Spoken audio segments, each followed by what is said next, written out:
കർത്താവായ യേശുക്രിസ്തുവിൻ്റെ അതിപരിശുദ്ധമായ നാമം വാഴ്ത്തപ്പെടുമാറാകട്ടെ. ഗുഡ് സമരിറ്റൻ മിനിസ്ട്രീസ് അവതരിപ്പിക്കുന്ന വിസ്മയ സന്ദേശത്തിൻ്റെ എല്ലാ മാന്യ പ്രേക്ഷകർക്കും വേഗം വരുന്നവനായ കർത്താവായ യേശുക്രിസ്തുവിൻ്റെ നാമത്തിലുള്ള സ്നേഹവന്ദനം. കർത്താവിൽ പ്രിയമുള്ളവരെ, നമുക്ക് ഒരു നല്ല പ്രഭാതം കൂടെ കർത്താവ് ദാനം തന്നിരിക്കുകയാണ്. കഴിഞ്ഞ രാത്രികാലം നമ്മൾ സുഖകരമായിട്ട് ഉറങ്ങി. നല്ല പ്രഭാതത്തിലേക്ക് ഉണർന്നെഴുന്നേൽക്കുവാൻ കർത്താവ് നമുക്ക് കൃപ നൽകി. നമ്മുടെ പുതിയ ദിവസം നമുക്ക് ദൈവത്തിൻ്റെ മാറ്റമില്ലാത്ത തിരുവചനവുമായിട്ട് ആരംഭിക്കാം. നമ്മുടെ നെരിയാണികളെ ഉറപ്പിക്കുന്ന, നമ്മുടെ അസ്ഥികളെ തണുപ്പിക്കുന്ന, നമ്മുടെ അണ്ണാക്കിനെ മധുരിപ്പിക്കുന്ന, നമ്മുടെ ജീവിതത്തിൻ്റെ കുരിട്ട് നിറഞ്ഞ പാതയിൽ വെളിച്ചമേകുന്ന തിരുവചനം ധ്യാനിച്ചുകൊണ്ട് നമുക്ക് പുതിയ ദിവസം ആരംഭിക്കുവാൻ കർത്താവ് സഹായിക്കട്ടെ. നാം ഈ ദിവസങ്ങളിൽ ചിന്തിച്ചുകൊണ്ടിരിക്കുന്ന വിഷയം എന്താണ്? വീണ് കിടക്കുന്ന അടിസ്ഥാനങ്ങൾ. ഇപ്പൊ ദൈവം സ്ഥാപിച്ചിട്ടുള്ള സത്യവചനത്തിൻ്റെ അടിസ്ഥാനങ്ങളെ പലതും മറിച്ച് കളഞ്ഞിട്ട് ദൈവത്തിൻ്റെ പ്രതിയോഗിയായി പിശാച് വെച്ച് നീട്ടിയിരിക്കുന്ന അടിസ്ഥാനങ്ങളിന്മേൽ അനേകർ പണിതുകൊണ്ടിരിക്കുന്ന ഒരു കാലഘട്ടത്തിലാണ് നാം ജീവിക്കുന്നത്. എന്നാൽ ഈ ദിവസങ്ങൾ കേൾക്കുന്ന തിരുവചനം ശരിയായ ഉപദേശമാകുന്ന അടിസ്ഥാനത്തിന്മേൽ പണിയപ്പെടുന്നവരായിട്ട് നമ്മൾ മാറുവാൻ കർത്താവ് സഹായിക്കട്ടെ എന്ന് ഞാൻ ആത്മാർത്ഥമായിട്ട് പ്രാർത്ഥിക്കുന്നു. വചനം കേൾക്കുവാൻ വളരെ താല്പര്യത്തോടെ ആയിരിക്കുന്ന നിങ്ങളെല്ലാവരെയും കർത്താവ് സമൃദ്ധിയായി അനുഗ്രഹിക്കട്ടെ എന്ന് ഞാൻ ആത്മാർത്ഥമായിട്ട് പ്രാർത്ഥിക്കുകയും ചെയ്യുന്നു. നാം ഈ ദിവസങ്ങളിൽ ചിന്തിച്ചുകൊണ്ടിരിക്കുന്ന വിഷയം വീണ് കിടക്കുന്ന അടിസ്ഥാനങ്ങൾ എന്നുള്ളതാണ്. കഴിഞ്ഞ 47 എപ്പിസോഡുകളായി നാം ഈ തിരുവചനം ഈ വിഷയം തുടർച്ചയായിട്ട് ചിന്തിക്കുകയായിരുന്നു. ഇന്നതിൻ്റെ 48ാമത്തെ എപ്പിസോഡിലേക്കാണല്ലോ കടന്നു വന്നിരിക്കുന്നത്. വീണ് കിടക്കുന്ന അടിസ്ഥാനങ്ങൾ എന്നതിൻ്റെ 48ാമത്തെ എപ്പിസോഡ്. സ്നാനമെന്ന അടിസ്ഥാനത്തെക്കുറിച്ചാണ്. ഇന്നതിൻ്റെ 3ാമത്തെ ഭാഗത്തെക്കുറിച്ചാണ് കടന്നു വന്നിരിക്കുന്നത്. സ്നാനമെന്ന അടിസ്ഥാനത്തിൻ്റെ 3ാമത്തെ ഭാഗം. ഇന്നത്തെ എപ്പിസോഡിലെ ചിന്തയ്ക്ക് ആധാരമായി നമുക്കൊരു വാക്യം വായിക്കാം. തിരുവചനത്തിലെ റോമാലേഖനം അതിൻ്റെ 6ാം അധ്യായം 3-4 വാക്യങ്ങൾ. റോമാലേഖനം 6ാം അധ്യായം അതിൻ്റെ 3-4 വാക്യങ്ങൾ. അവിടെ എന്താ വായിക്കുന്നത്? യേശുക്രിസ്തുവിനോട് ചേരുവാൻ സ്നാനമേറ്റവരായ നാം എല്ലാവരും അവിടുത്തെ മരണത്തിൽ പങ്കാളികളാകുവാൻ സ്നാനമേറ്റിരിക്കുന്നു എന്ന് നിങ്ങൾ അറിയുന്നില്ലയോ? അങ്ങനെ നാം അവിടുത്തെ മരണത്തിൽ പങ്കാളികളായി തീർന്ന സ്നാനത്തിൽ അവിടുത്തോടുകൂടെ കുഴിച്ചിടപ്പെട്ടു. ക്രിസ്തു മരിച്ചിട്ട് പിതാവിൻ്റെ മഹിമയാൽ ജീവിച്ചെഴുന്നേറ്റതുപോലെ നാമും ജീവന്റെ പുതുക്കത്തിൽ നടക്കേണ്ടതിന് തന്നെ. വളരെ പ്രധാനപ്പെട്ട വാക്യമാണ്. യേശുക്രിസ്തുവിനോട് ചേരുവാൻ സ്നാനമേറ്റവരായ നാം എല്ലാവരും അവിടുത്തെ മരണത്തിൽ പങ്കാളികളാകുവാൻ സ്നാനമേറ്റിരിക്കുന്നു എന്ന് നിങ്ങൾ അറിയുന്നില്ലയോ?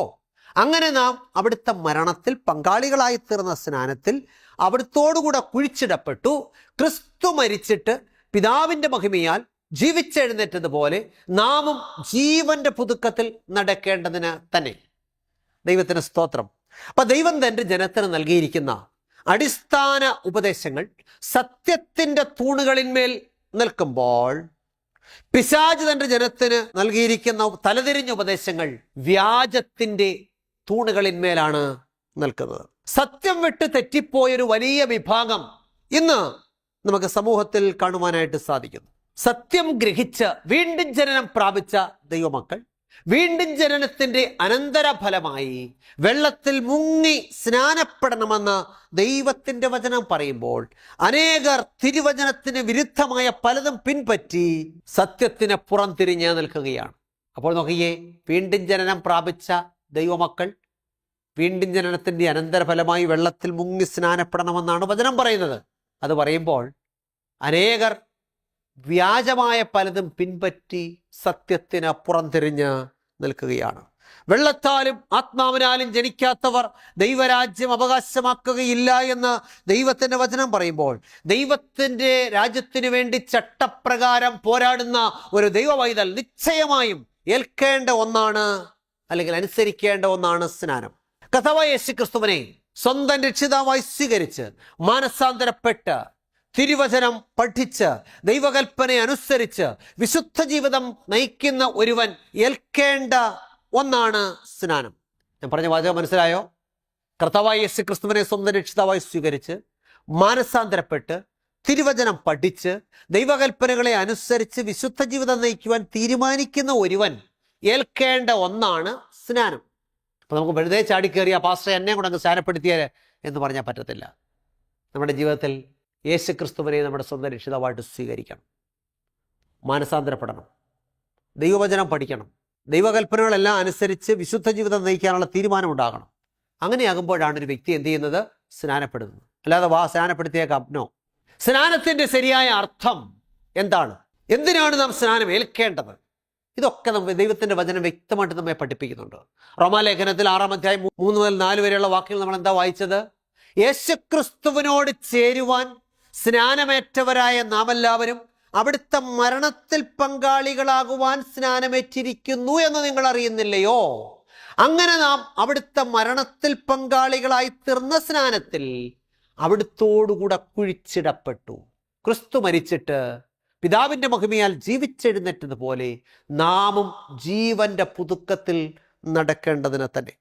അപ്പം കർത്താവായ യേശുക്രിസ്തുവിൻ്റെ മരണം, കർത്താവായ യേശുക്രിസ്തുവിൻ്റെ അടക്കം, ഉയർത്തെഴുന്നേൽപ്പ് ഇതിനോട് ഏകീഭവിച്ച് ജീവന്റെ പുതുക്കത്തിൽ നടക്കുന്നതിന് വേണ്ടിയാണ് ഒരുവൻ എന്ത് ചെയ്യുന്നത്? സ്നാനമേൽക്കുന്നത്.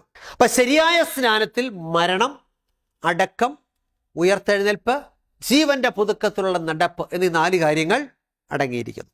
അപ്പോഴേ പാപസംബന്ധമായി ഒരു മരണം ഉണ്ടാകുന്നു. ആദ്യം ഒരു പാപിയുടെ ജീവിതത്തിൽ പാപസംബന്ധമായിട്ടൊരു മരണം ഉണ്ടാകുന്നു. അതായത് പാപത്തിൽ ജീവിച്ചിരുന്ന പഴയ ജീവിതത്തോട് വിട പറഞ്ഞ് വീണ്ടും ജനനത്തിൻ്റെ അനുഭവം ഉണ്ടാകുന്നു. അതിനാണ് പാപസംബന്ധമായ മരണമെന്ന് നമ്മൾ പറയുന്നത്.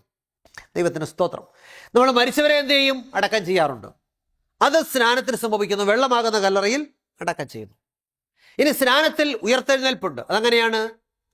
ക്രിസ്തു അരിമത്യക്കാരൻ യോസഫിന്റെ കല്ലറയിൽ അടക്കം ചെയ്യപ്പെട്ട കർത്താവ് ആ കല്ലറയെ തകർത്തുകൊണ്ട് 3-ാം ദിവസം ഉയർത്തെഴുന്നേറ്റതുപോലെ വെള്ളമാകുന്ന കല്ലറയിൽ അടക്കം ചെയ്യപ്പെടുന്ന പാപി വെള്ളമാകുന്ന കല്ലറയെ ഭേദിച്ചുകൊണ്ട് പുറത്തേക്ക് വരുന്നു. പുറത്തേക്ക് വരുന്ന വ്യക്തിയോ ജീവന്റെ പുതുക്കത്തിൽ നടക്കുവാനുള്ള പ്രതിഷ്ഠയോടും തീരുമാനത്തോടും കൂടെയാണ് പുറത്തേക്ക് വരുന്നത്. ഇങ്ങനെയുള്ള സ്നാനത്തിൽ മാത്രമേ കർത്താവിൻ്റെ മരണം, അടക്കം, ഉയർത്തെഴുന്നേൽപ്പ്, ജീവന്റെ പുതുക്കത്തിൽ നടക്കുവാനുള്ള തീരുമാനം, ഈ 4 ഘടകങ്ങൾ അടങ്ങിയിട്ടുള്ളൂ. അങ്ങനെയാണെങ്കിൽ വെള്ളത്തിൽ മുങ്ങി തന്നെ സ്നാനപ്പെടണം. ദൈവത്തിന് സ്തോത്രം. ഒരു സംഭവം ഇപ്രകാരം വായിച്ചത് ഓർക്കുന്നു. ഒരു ക്രൈസ്തവ കുടുംബത്തിൽ സംഭവിച്ച കാര്യമാണ്. ഒരിക്കൽ ഒരു ക്രൈസ്തവ കുടുംബത്തിലെ ഒരു മകൻ സ്കൂൾ വിട്ട് വീട്ടിലേക്ക് വന്നു. വളരെ സന്തോഷത്തോടു കൂടിയാണ് സ്കൂൾ വിട്ട് വീട്ടിലേക്ക് വന്നത്. അപ്പോൾ അവൻ്റെ പപ്പ പൂമുഖത്തിരിക്കുന്നത്. പപ്പായോട് അവൻ പറഞ്ഞു, പപ്പ ഇന്ന് ഞാൻ എന്താണ് സ്കൂളിൽ പഠിച്ചതെന്ന് പപ്പയ്ക്ക് അറിയാമോ? പപ്പ പറഞ്ഞു, മോൻ എന്താ പഠിച്ചത് പപ്പ എങ്ങനെ അറിയാനാണ്? പറഞ്ഞാട്ടെ. പപ്പ, ഇന്ന് ഞങ്ങളുടെ ബൈബിൾ ക്ലാസ്സിൽ ഞങ്ങൾ സ്നാനത്തെക്കുറിച്ചാണ് പഠിച്ചത്. വളരെ നല്ല കാര്യം പപ്പ. ഞങ്ങൾ ബൈബിൾ ക്ലാസ്സിൽ പഠിച്ചത് ശരിയായ സ്നാനം വെള്ളത്തിൽ മുങ്ങിയുള്ള സ്നാനമാണെന്നാണ്. ഒഴുപ്പും തളുപ്പും ഒന്നും ശരിയായ സ്നാനങ്ങളല്ല. അപ്പോൾ ആ പപ്പ പറഞ്ഞു, മോനെ, അതിലൊന്നും വലിയ കാര്യമില്ല. ഒഴിക്കുന്നതും തളിക്കുന്നതും കുടയുന്നതും എല്ലാ സ്നാനം തന്നെയാണ്. അപ്പോൾ ആ മകൻ പറഞ്ഞു, അല്ല പപ്പ, അങ്ങനെയല്ല. നമ്മൾ കർത്താവായ യേശുക്രിസ്തുവിന്റെ മരണത്തോടും അടക്കത്തോടും ഉയർത്തെഴുന്നേൽപ്പിനോട് ഏകീഭവിക്കണമെങ്കിൽ വെള്ളത്തിൽ മുങ്ങി തന്നെ സ്നാനപ്പെടണം. അപ്പോൾ പപ്പ പറഞ്ഞു, മോനെ, അതിലൊന്നും വലിയ കാര്യമില്ല. ഒഴിക്കുന്നതും തളിക്കുന്നതും കുടയുന്നതും എല്ലാ സ്നാനങ്ങൾ തന്നെയാണ്. അങ്ങനെ രണ്ടുപേരും തമ്മിൽ തർക്കമായി. അവസാനം പപ്പ പറഞ്ഞു, അതെന്തെങ്കിലും ആകട്ടെ, ഇനി നമുക്ക് അതിനെക്കുറിച്ച് സംസാരിക്കേണ്ടത് അവിടെ നിൽക്കട്ടെ.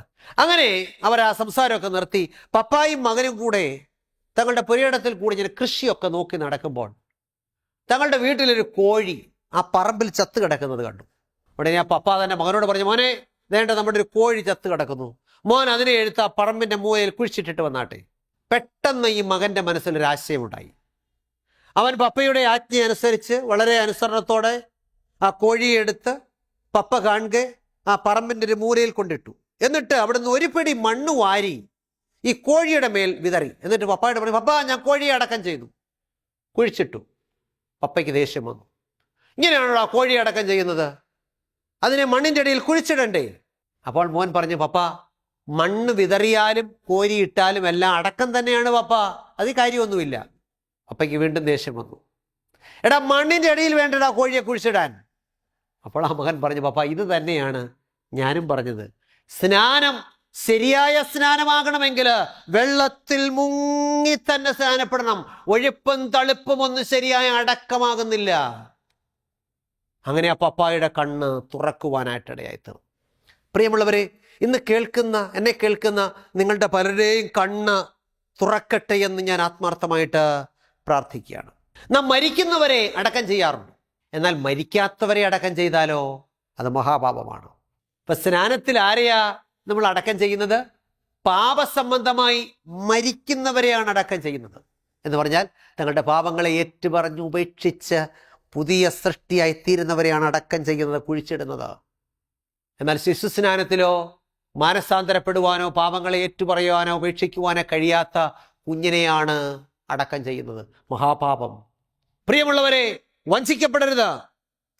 ശിശുസ്നാനവും തളിപ്പ് സ്നാനവും ഒന്നും യഥാർത്ഥ സ്നാനത്തിൻ്റെ അർത്ഥം ഉൾക്കൊള്ളാത്തതും തിരുവചനപ്രകാരമുള്ളതും അല്ല എന്നുള്ള പരമാർത്ഥം നാം തിരിച്ചറിയേണ്ടതായിട്ടുണ്ട്.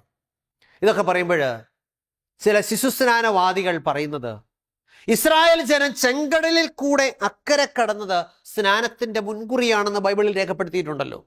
അങ്ങനെയാണെങ്കിൽ അത് തളിപ്പ് സ്നാനത്തിന് മാതൃകയാണ്. കാരണം ജനം ചെങ്കടലിൽ കൂടി അക്കരെ കടന്നപ്പോൾ രണ്ടു വശങ്ങളിലും മതിലായി നിന്ന വെള്ളത്തിൽ നിന്നും കാറ്റടിച്ച് വെള്ളത്തുള്ളികൾ ഇസ്രായേൽ ജനത്തിന്റെ പുറത്ത് വീണു. അതുകൊണ്ട് ശരിയായ സ്നാനം തളിപ്പ് സ്നാനമാണെന്ന് വാദിക്കുന്നവരുണ്ട്. ഇത് ദൈവവചനത്തെക്കുറിച്ചുള്ള ശരിയായ പരിജ്ഞാനമില്ലാത്തത് കൊണ്ട് തട്ടിവിടുന്ന മണ്ടത്തരങ്ങളാണ്. പ്രിയമുള്ളവരെ, വചനം ശരിക്ക് പഠിച്ചാൽ ദൈവത്തിൻ്റെ കൽപ്പനയാൽ രണ്ടു വശങ്ങളിലും മതിലായിട്ട് നിന്ന വെള്ളത്തിൽ നിന്നും ഒരു തുള്ളി പോലും ഇസ്രായേൽ മക്കളുടെ പുറത്ത് വീണില്ല. കാരണം ദൈവമാണ് വെള്ളത്തോട് കൽപ്പിച്ചത് മാറി നിൽക്കാൻ. ദൈവത്തിൻ്റെ കൽപ്പനയ്ക്ക് വിരുദ്ധമായിട്ട് വെള്ളം ഇസ്രായേൽ ജനത്തിൻ്റെ പുറത്ത് വീഴുമോ? വചനത്തിൽ എന്താ എഴുതിയിരിക്കുന്നത് നമുക്ക് നോക്കാം. പുറപ്പാട് പുസ്തകത്തിൽ 14-ാം അധ്യായം 29-ാമത്തെ വാക്യം. പുറപ്പാട് 14:29. അവിടെ എന്താ വായിക്കുന്നത്? ഇസ്രായേൽ മക്കൾ കടലിൻ്റെ നടുവേ ഉണങ്ങിയ നിലത്തുകൂടി അക്കരെ കടന്നുപോയി, വെള്ളം അവരുടെ ഇടത്തും വലത്തും മതിലായിട്ട് നിന്നു. ഇസ്രായേൽ മക്കൾ എങ്ങനെയാണ് അക്കരെ കടന്നുപോയത്? ഉണങ്ങിയ നിലത്തുകൂടി.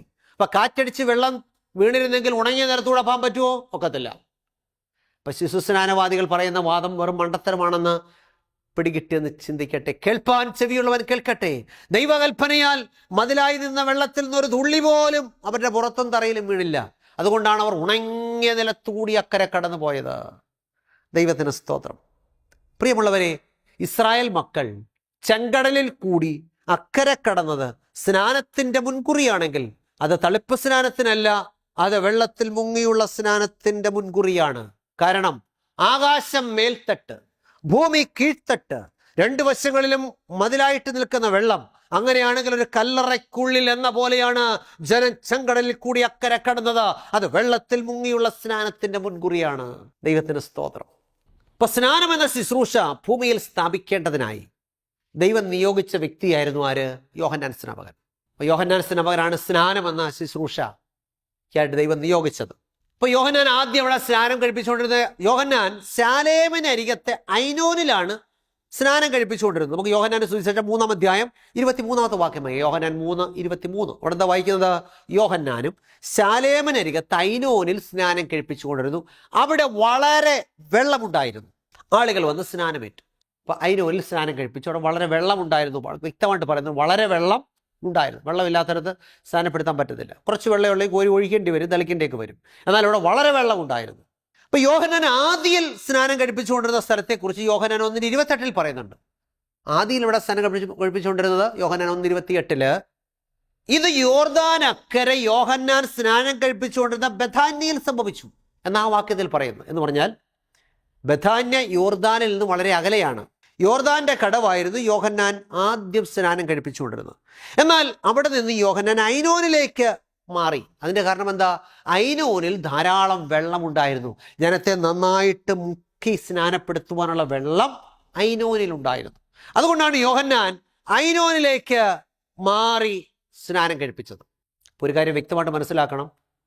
വിശുദ്ധ വേദപുസ്തകത്തിൽ സ്നാനത്തെക്കുറിച്ച് പറഞ്ഞിരിക്കുന്നിടത്തൊക്കെ ശരിയായി വെള്ളമുള്ളിടത്ത് വെള്ളത്തിൽ മുക്കിയാണ് സ്നാനപ്പെടുത്തിയിരുന്നത്.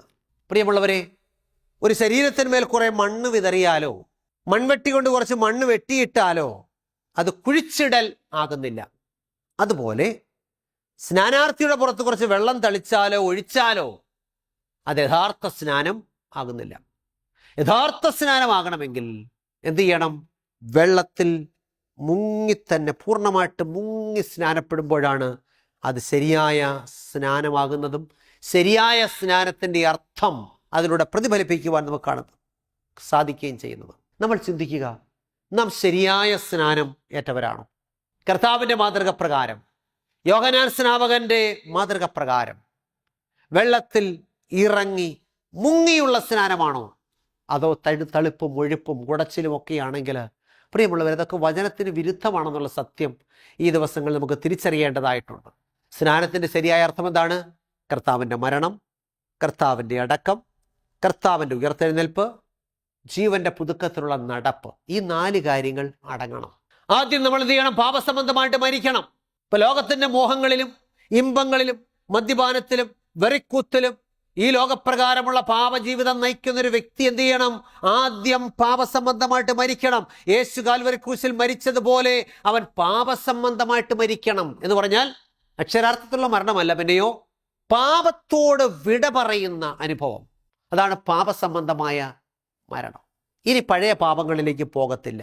നമ്മൾ പാട്ട് പാടുമല്ലോ, പാപത്തെ സ്നേഹിപ്പാൻ ഞാനിനി പോകുമോ, പാപത്തെ സ്നേഹിപ്പാൻ ഞാനിനി പോകുമോ, ദൈവത്തിൻ പൈതലായി ജീവിക്കും ഞാനിനി. പാപത്തെ സ്നേഹിക്കുവാൻ പോകാതെ ദൈവത്തിൻ പൈതലായിട്ട് ജീവിക്കുവാനുള്ള തീരുമാനമുണ്ടാകുമ്പോഴാണ് പാപസംബന്ധമായ മരണമുണ്ടാകുക. അപ്പം നമ്മുടെ സ്നാനത്തിൽ ഒരു മരണം ഉണ്ടാകണം. എന്ത് മരണം? പാപസംബന്ധമായ മരണം. പിന്നെന്ത് ചെയ്യണം? ഒരു അടക്കമുണ്ടാകണം. മരിക്കുന്നവനെ അടക്കം ചെയ്യണം. അടക്കം ചെയ്തതിനെ മണ്ണ് വാരിയിടുകയോ മണ്ണ് വിതറുകയോ അല്ല, ശരിക്ക് കുഴിയെടുത്ത് തന്നെ അടക്കണം, ഇല്ലെങ്കിൽ നാറും. അപ്പം ശരിക്കും അടക്കിയില്ലെങ്കിൽ നാറുമെന്ന്. ഇന്ന് പലപ്പോഴും പലരും സമൂഹത്തിൽ നാറുന്നതിൻ്റെ കാരണം എന്താ? ശരിയായിട്ട് അടക്കാത്തത് കൊണ്ടാണ്. അപ്പം വെള്ളമാകുന്ന കല്ലറയിൽ ശരിക്കും മുങ്ങണം, എങ്കിലേ കർത്താവിൻ്റെ അടക്കത്തോടെ ഏകീഭവിക്കത്തുള്ളൂ. കർത്താവിനെ കല്ലറയിൽ അടക്കം ചെയ്തു. ലാസറിൻ്റെ കല്ലറയിൽ ചെന്നപ്പോൾ മാർത്ത എന്താ പറഞ്ഞ? കർത്താവെ, വെച്ചിട്ട് 4 ദിവസമായി നാറ്റം വെച്ച് തുടങ്ങി, കല്ല് നീക്കണ്ട. അപ്പം നോക്കിക്കേ, ഈ നാറ്റം വെച്ച അവസ്ഥ മാറണമെങ്കിൽ വെള്ളത്തിൽ പൂർണ്ണമായിട്ട് മുങ്ങണം. ഇപ്പം പാപസംബന്ധമായ മരണം, അത് കഴിഞ്ഞോ കർത്താവിൻ്റെ അടക്കം. പിന്നീട് കർത്താവ് 3-ാം നാൾ കല്ലറയിൽ നിന്ന് ഉയർത്തെഴുന്നേറ്റു. അതുപോലെ നാം വെള്ളമാകുന്ന കല്ലറയിൽ നിന്ന് പുറത്തേക്ക് വരണമെങ്കിൽ മുങ്ങിയാലേ പറ്റത്തുള്ളൂ പുറത്ത് വരാൻ, ഒഴിച്ചാൽ പറ്റത്തില്ല. അപ്പോൾ വെള്ളമാകുന്ന കല്ലറയിൽ മുങ്ങണം, എന്നിട്ടോ ഉയർത്തു വരണം. അങ്ങനെ പുറത്തേക്ക് വരുമ്പോൾ പുതിയ തീരുമാനത്തോടും പ്രതിഷ്ഠയോടും കൂടെ പുറത്തേക്ക് വരും. എന്തിനാണ്? ജീവന്റെ പുതുക്കത്തിൽ നടക്കുവാനുള്ള തീരുമാനം. പഴയ മനുഷ്യനെ ക്രിസ്തുവിനോട് കൂടെ വെള്ളമാകുന്ന കല്ലറയിൽ കുഴിച്ചിട്ടിട്ട് ഒരു പുതിയ മനുഷ്യനായിട്ട് നമ്മൾ മാറിയിരിക്കുകയാണ്. ദൈവത്തിന് സ്തോത്രം. അങ്ങനെ പുറത്തേക്ക് വരുന്ന വ്യക്തിക്ക്, അങ്ങനെ ശരിയായ സ്നാനമേറ്റ വ്യക്തിക്ക് ജീവന്റെ പുതുക്കത്തിൽ ക്രിസ്തുവിനോട് ചേർന്ന് നടക്കുവാനും ദൈവരാജ്യത്തിന് കൊള്ളാകുന്നവനായിട്ട് ജീവിക്കുവാനും സാധിക്കും. അതുകൊണ്ടാണ് റോമാലേഖനം 6-ാം അധ്യായം 3-4 വാക്കുകൾ നമ്മൾ വായിച്ചത്. യേശു ക്രിസ്തുവിനോട് ചേരുവാൻ സ്നാനമേറ്റവരായ നാം എല്ലാവരും അവിടുത്തെ മരണത്തിൽ പങ്കാളികളാകുവാൻ സ്നാനമേറ്റിരിക്കുന്നു എന്നറിയുന്നില്ലയോ? അങ്ങനെ നാം അവിടുത്തെ മരണത്തിൽ പങ്കാളികളായി തീർന്ന സ്നാനത്താൽ അവിടുത്തോടുകൂടെ കുഴിച്ചിടപ്പെട്ടു. ക്രിസ്തു മരിച്ചിട്ട് പിതാവിന്റെ മഹിമയാൽ ജീവിച്ചെഴുന്നേറ്റതുപോലെ നാമും ജീവന്റെ പുതുക്കത്തിൽ നടക്കേണ്ടതിന് തന്നെ. പ്രിയമുള്ളവരെ, ശരിയായ സ്നാനം ഇപ്രകാരമുള്ള സ്നാനമാണ്. കർത്താവായ യേശു ക്രിസ്തുവിൻ്റെ മാതൃക പ്രകാരം വെള്ളത്തിലിറങ്ങി മുങ്ങി സ്നാനപ്പെടുവാൻ നമുക്ക് സാധിക്കട്ടെ. ഇന്നെന്നെ കേൾക്കുന്ന പ്രിയപ്പെട്ടവർ പലരും പലതരം സ്നാനങ്ങൾ ഏറ്റിട്ടുള്ളവരാണ്. ചിന്തിക്കുക, നിങ്ങളുടെ സ്നാനം ഏതായിരുന്നു? വചനപ്രകാരമുള്ളതോ വചനപ്രകാരമല്ലാത്തതോ? യേശു ചോദിച്ചു, യോഹന്നാന്റെ സ്നാനം സ്വർഗത്തിൽ നിന്നോ മനുഷ്യരിൽ നിന്നോ? ഇപ്പൊ സ്വർഗത്തിൽ നിന്നുള്ള സ്നാനമുണ്ട്, മനുഷ്യരിൽ നിന്നുള്ള സ്നാനമുണ്ട്. സ്വർഗത്തിൽ നിന്നുള്ള സ്നാനം യേശുവിൽ കാണുന്ന സ്നാനം, മനുഷ്യരിൽ നിന്നുള്ള സ്നാനം ഇന്ന് ലോകത്തിൽ കാണുന്ന സ്നാനങ്ങൾ. പ്രിയമുള്ളവരെ, കർത്താവ് കാണിച്ച മാതൃക പ്രകാരം സത്യവചനത്തിനനുസരിച്ച് സ്നാനപ്പെടുവാൻ ദൈവത്തിൻ്റെ പരിശുദ്ധാത്മാവ് നമ്മോട് ആഹ്വാനം ചെയ്യുകയാണ്. യേശു നിക്കോദമോസിനോട് പറഞ്ഞു, വെള്ളത്താലും ആത്മാവിനാലും ജനിച്ചില്ല എങ്കിൽ ദൈവരാജ്യത്തിൽ കടപ്പാൻ ആർക്കും കഴിയുകയില്ല. നമ്മുടെ എല്ലാം ലക്ഷ്യം എന്താണ്? സ്വർഗരാജ്യത്തിൽ കടക്കണമെന്നുള്ളതാണ്. സ്വർഗരാജ്യത്തിൽ കടക്കണമെങ്കിൽ നാം ശരിയായ സ്നാനം ഏൽക്കേണ്ടതായിട്ടുണ്ട്. അതുകൊണ്ട് ഈ നല്ല പ്രഭാതത്തിൽ തീരുമാനമെടുക്കാം. കർത്താവേ, എന്നെ ഇത് അവിടുത്തെ കരങ്ങളിലേക്ക് സമർപ്പിക്കുന്നു. വചനം അനുസരിച്ച് ജീവിപ്പാൻ എന്നെ സഹായിക്കണമേ. ഇന്ന് കേട്ട വചനം എൻ്റെ കണ്ണുകളെ തുറപ്പിച്ചിരിക്കുന്നുവല്ലോ. നിങ്ങൾക്ക് പൂർണ്ണ ബോധ്യമുണ്ടായി എങ്കിൽ സത്യം അനുസരിക്കാൻ മടി കാണിക്കരുത്. എബ്രായ ലേഖനത്തിൽ വായിക്കുന്നത്, സത്യത്തിൻ്റെ പരിജ്ഞാനം ലഭിച്ച ശേഷം മനഃപൂർവ്വം പാപം ചെയ്താൽ ഇനി പാപങ്ങൾക്ക് വേണ്ടി ഒരു യാഗവും ശേഷിക്കാതെ ന്യായവിധിക്കായി ഭയങ്കരമായൊരു പ്രതീക്ഷയും എതിരികളെ ദഹിപ്പിക്കുന്ന ക്രോധാഗ്നിമേയുള്ളൂ. സത്യം മനസ്സിലാക്കിയിട്ടും അതൊന്നും കുഴപ്പമുള്ള കാര്യമൊന്നുമല്ല എന്ന് ചിന്തിച്ച് ജീവിച്ചാൽ, പ്രിയമുള്ളവരെ, ഇനി നിങ്ങൾക്ക് വേണ്ടി ഒരു യാഗവും ശേഷിച്ചിട്ടില്ല. ന്യായവിധിയുടെ വാൾ വരുന്നുണ്ട്. അതുകൊണ്ട് ദിവസങ്ങളിൽ നല്ല തീരുമാനത്തോടെ സ്നാനപ്പെടുവാൻ തീരുമാനമെടുക്കാം. പഴയ മനുഷ്യനെ ഉപേക്ഷിക്കാം. അങ്ങനെ താല്പര്യമുണ്ടെങ്കിൽ നിങ്ങൾ ഞങ്ങളെ വിളിക്കുക. നിങ്ങൾക്ക് അതിന് വേണ്ടുന്ന ക്രമീകരണങ്ങൾ, ബൈബിൾ സ്റ്റഡിയൊക്കെ തരാം. നിങ്ങളെ ശരിയായ സ്നാനം പെടുത്തി സ്വർഗരാജ്യത്തിന് അവകാശികളാക്കി തീർക്കാം. ദൈവമായ കർത്താവ് സഹായിക്കട്ടെ. ഞാൻ പ്രാർത്ഥിക്കാനായിട്ട് പോവുകയാണ്. നല്ല പ്രതിഷ്ഠയോടെ, നല്ല തീരുമാനത്തോടെ നമുക്ക് ദൈവസേനയിൽ പ്രാർത്ഥിക്കാം. അടിയങ്ങളെ സ്നേഹിക്കുന്ന ഞങ്ങളുടെ നല്ല ദൈവമേ, സ്വർഗ്ഗസ്ഥ പിതാവേ, കർത്താവേ, ഈ ദിവസത്തിൻ്റെ നല്ല പ്രഭാതത്തിനായിട്ട് സ്തോത്രം. നടികളെ കേൾപ്പിച്ച മാറ്റമില്ലാത്ത തിരുവചനത്തിനായിട്ട് സ്തോത്രം.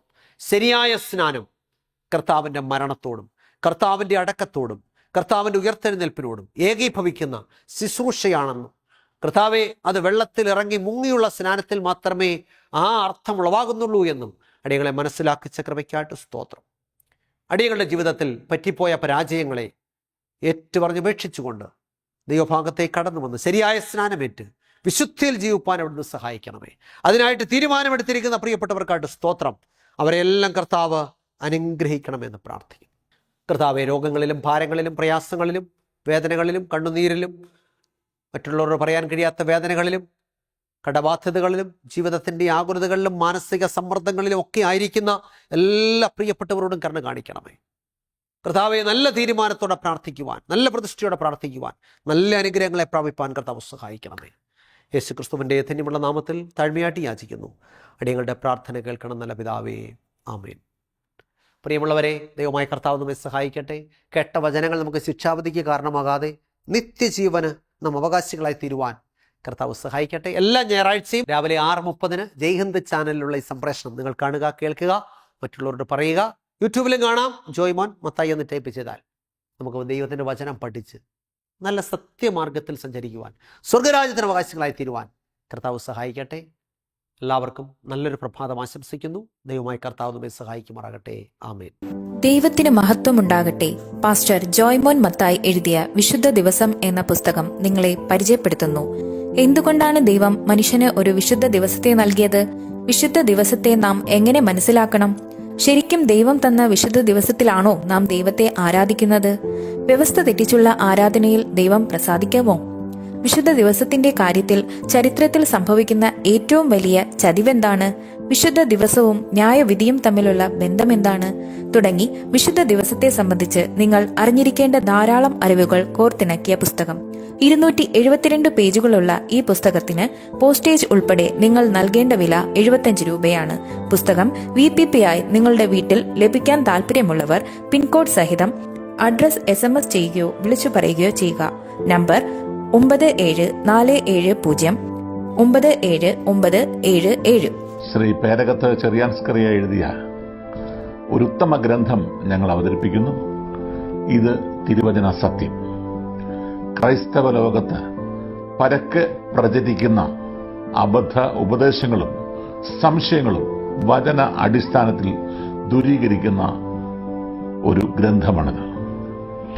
ദൈവത്തിന്റെ അരുളപ്പാടുകൾ സാർവത്രികമാണെന്നും അത് നിത്യമാണെന്നും ലളിതമായും യുക്തിഭദ്രമായും അവതരിപ്പിക്കുന്ന ഈ ഗ്രന്ഥത്തിന് 130 രൂപയാണ് വില. എന്നാൽ ഞങ്ങളിത് തികച്ചും സൗജന്യമായി നിങ്ങൾക്ക് അയച്ചു തരുന്നു. നിങ്ങളുടെ പൂർണ്ണമായ മേൽവിലാസം ഇനി പറയുന്ന നമ്പറിൽ SMS ചെയ്യുക.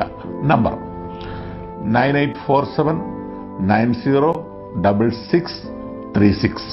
പ്രവചന ശബ്ദം ക്രൈസ്തവ കുടുംബ മാസിക.